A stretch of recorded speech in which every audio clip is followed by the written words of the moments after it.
संविधान वह वैधानिक दस्तावेज है जिसमें शासन के उन मूलभूत सिद्धांतों का वर्णन होता है जिनके अनुरूप किसी भी देश या राज्य के शासन का संचालन किया जाता है। संविधान वह वैधानिक दस्तावेज है जिसमें शासन के उन मूलभूत सिद्धांतों का वर्णन होता है जिनके अनुरूप किसी भी देश या राज्य के शासन का संचालन किया जाता है। अगला पॉइंट है, किसी भी देश के संविधान से शासन के मूलभूत आदर्शों का संकेत मिलता है। साथ ही यह भी स्पष्ट होता है कि सरकार के विभिन्न अंग किस प्रकार से कार्य करेंगे तथा उनके बीच किस प्रकार का अंतर संबंध व शक्ति संतुलन होगा। किसी भी देश के संविधान से शासन के मूलभूत आदर्शों का संकेत मिलता है। साथ ही यह भी स्पष्ट होता है कि सरकार के विभिन्न अंग किस प्रकार के कार्य करेंगे तथा उनके बीच किस प्रकार का अंतर संबंध व शक्ति संतुलन होगा।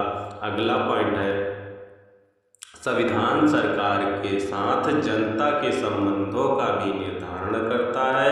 इसके द्वारा राजनीतिक व्यवस्था का वह बुनियादी ढांचा भी निर्धारित होता है जिसके अंतर्गत जनता शासित होती है। संविधान सरकार के साथ जनता के संबंधों का भी निर्धारण करता है। इसके द्वारा राजनीतिक व्यवस्था का वह बुनियादी ढांचा भी निर्धारित होता है जिसके अंतर्गत जनता शासित होती है।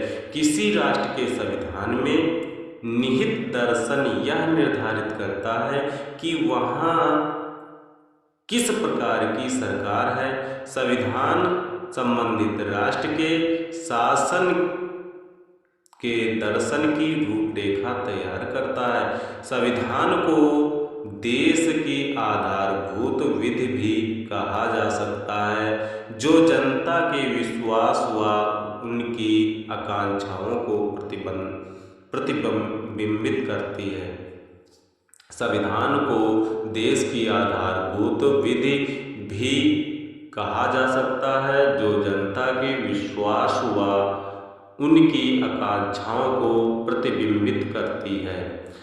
अगला पॉइंट है, संविधान संबंध देश के नागरिकों के लिए कुछ अधिकार सुनिश्चित करता है, साथ ही उनके कर्तव्यों को भी परिभाषित करता है। संविधान संबंध देश के नागरिकों के लिए कुछ अधिकार सुनिश्चित करता है, साथ ही उनके कर्तव्यों को भी परिभाषित करता है।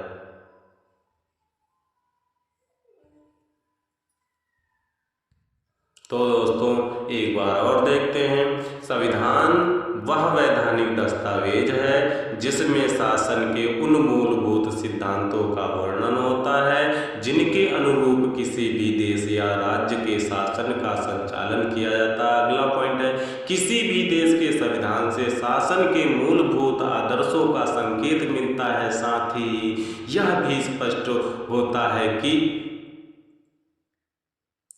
सरकार के विभिन्न अंग किस प्रकार से कार्य करेंगे तथा उनके बीच किस प्रकार का अंतर संबंध व शक्ति संतुलन होगा। दोस्तों अगला पॉइंट है, संविधान सरकार के साथ जनता के संबंधों का भी निर्धारण करता है।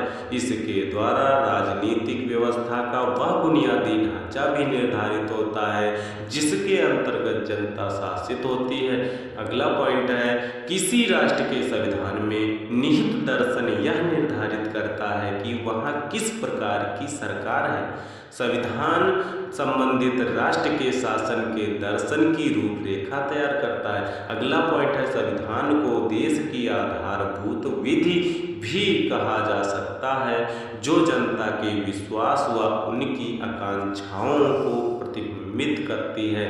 अगला पॉइंट है, संविधान संबंध देश के नागरिकों के लिए कुछ अधिकार सुनिश्चित करता है, साथ ही उनके कर्तव्यों को भी परिभाषित करता है।